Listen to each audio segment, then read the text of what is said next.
I am so pleased to welcome Minhal Baig, director and writer of We Grow Now, which had its world premiere at TIFF, to the Bill King Show. This is your second season premiering a film at TIFF. The first was Hala back in 2019. Congratulations. Thank you. You have to get a badge or a jacket or something for being a second timer. I think I might get it if I'm a third timer. Third timer? There might be like, all right, you got 3 out of 3, so you got it. You've earned yourself a jacket. Very nice. And We Grow Now tells the story of 2 young best friends, Malik and Eric, as they try to make sense of their world living in the sprawling Cabrini-Green public housing complex in Chicago in 1992.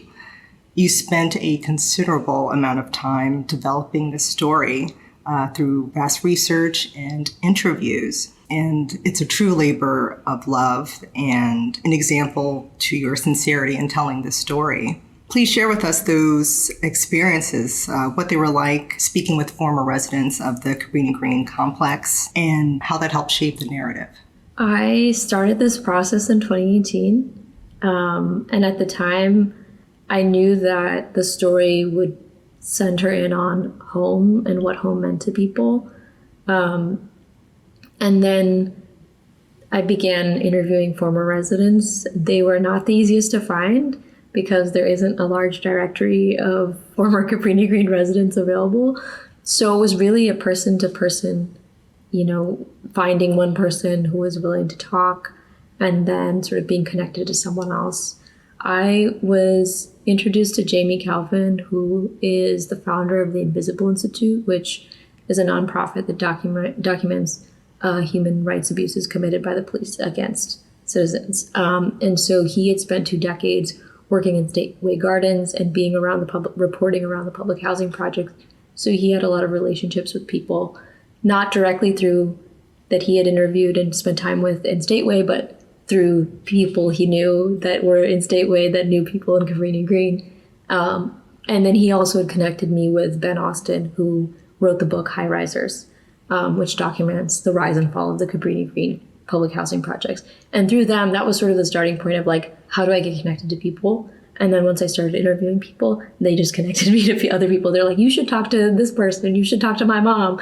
And so that process happened very organically. It was always going into interviews with the intention of learning as much as possible. I was always asking them about what their experiences were like, everything from what did you do for fun? What music did you listen to? What clothes did you wear? Describe a typical day. And what were some meaningful experiences that shaped your childhood into adulthood. And something that emerged from those interviews was a lot of people mentioned Dantrell Davis, and he was also, I had read about Dantrell, and it was also a story that kept coming up. And that was how we zeroed in on the year 1992. We wanted to focus in on a turning point in the neighborhood. And the story took shape from those interviews.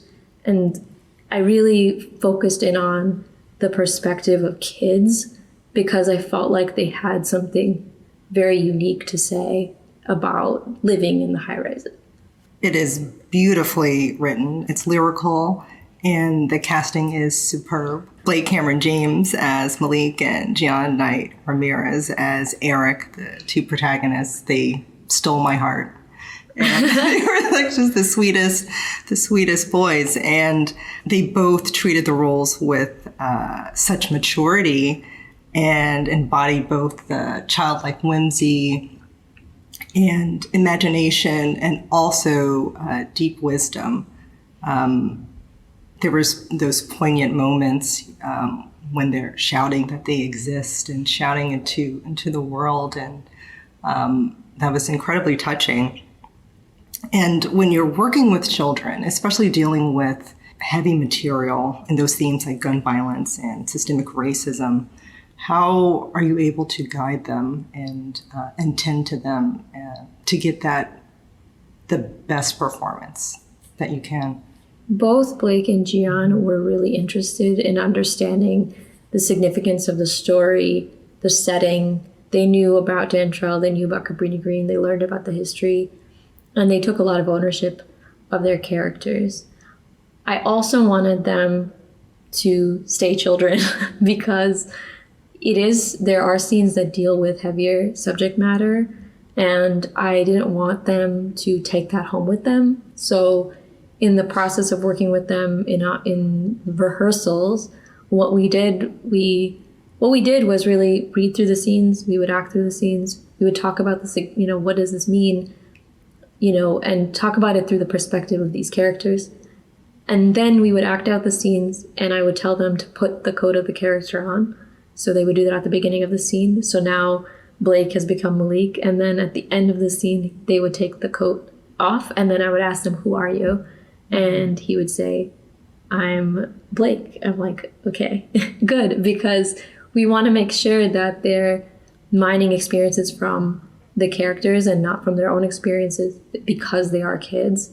And I had to be more cautious of how I motivate emotion because I don't want to manipulate. I never wanted to manipulate them. I really wanted it to come from a place of them putting themselves in the perspective, sort of in the mindset of that character.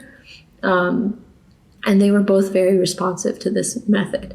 It really helped them distinguish themselves from the characters while also having a deep understanding of the character. Mm. Were there any parts that were ad-libbed that they added to it? Yeah, there were quite a few. There was a part in the train station where Gian ad-libbed, "People really are so crazy in this world." And I just loved that. It felt very much something like Eric would say. And there were moments, a lot of ad-libs that did not make the cut. There's another scene that is all of their ad-libs. It was them walking across the breezeway, and I told them to tell each other 3 jokes.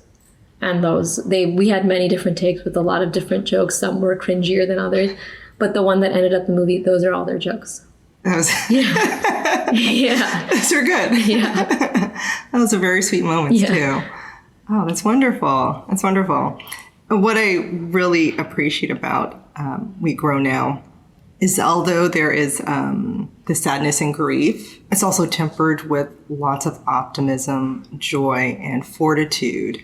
And I felt like it wasn't just another Black American tragedy, painful sort of film, which they get so heavy. And throughout the years, there's been just so many of those, mm-hmm. right? And did you feel a sense of pressure telling a Black American story, given the complexes and sensitivities, and if you received any criticism because you were creating a story about Black Americans in a public housing complex? Right. Mm-hmm. In talking to residents themselves, I never encountered any hostility. I think they had more of a curiosity as to why I was interested in their stories.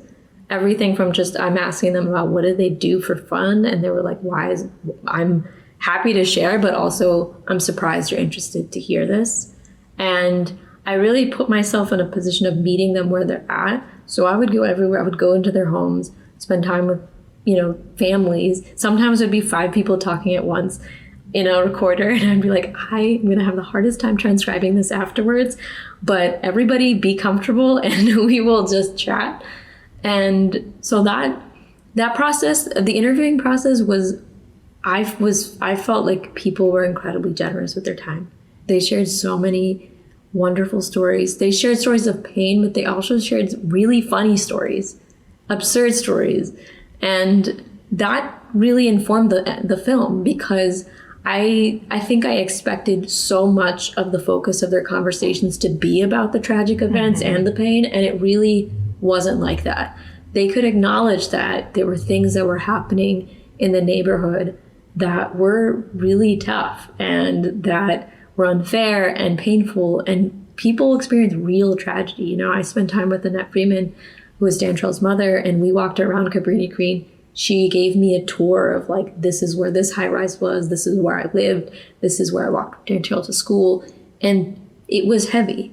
But at the same time, Annette is an enormously funny person, and she has she has so many multitudes. And so it was really important that the film also sort of be reflective of, and that I don't fixate so much on defining the lives of the people living in the projects by the fact that their lives are difficult to navigate. It was, what I'm interested in is like the everyday experience.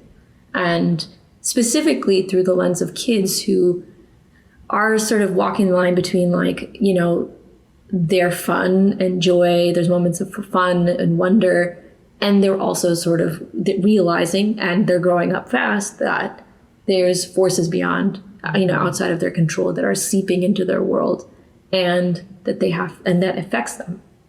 Yeah, and I found that the between Malik and Eric, Malik was way more idealistic, and then even though Eric's sister, she's going off to college, she's has an aspirational life, he still, I guess, is more pragmatic and more closed and just like, oh, well, we'll see what happens. So that was a very interesting balance between those two characters. Yeah. Yeah, it was, I really wanted them to sort of balance each other out. I think Malik is, he's in my mind, he was always a dreamer. And the dreams themselves ended up being in the film of like him being transported somewhere else, him starting to understand his own ancestry and where he comes from. And then for Eric, it was, you know, he's very much on this journey of seeking validation and approval from his father, his only parental figure. And it's difficult because they have this, like, I think at times distant relationship. And even Amber's relationship with Jason is different than his relationship with Jason.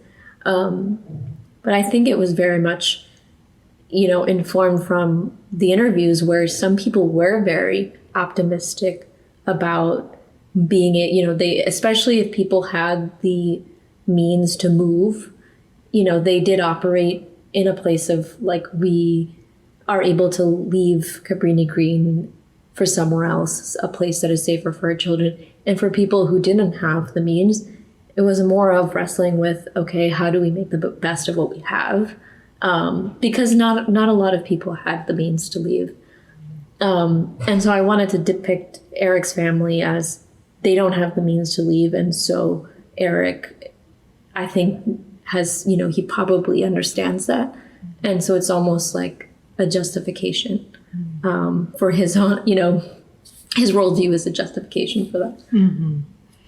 And before we run out of time, I just want to mention you've written and directed 2 other films, How I mentioned at the top, and One Night. Tell us about your journey into filmmaking, or what is one of the greatest things that you've learned so far? I think one of my greatest takeaways from filmmaking has been making a film that changes your life. It has to come from a place of a real, genuine passion, because it takes so long. This has been a 5-year journey with this movie, and it really had to emerge from, you know, it has to sustain you for that long, but it also, in the process, the movie changes as you change. And I really want, in the way that I'm working, I want to make movies that really change me and that I leave transformed. For me, We Grow Now was a way of processing my father's death, returning home to Chicago, and really reconciling with this place that I've had a difficult relationship with, and understanding that community, that home is, for me, nurturing, you know, a community of people I love and who love me. And that was I learned that by the end of making the film. It was really places, the people, you know, Malik saying that was me understanding that as well by the end of the film. Thank you so much. Thank you. Thanks so much.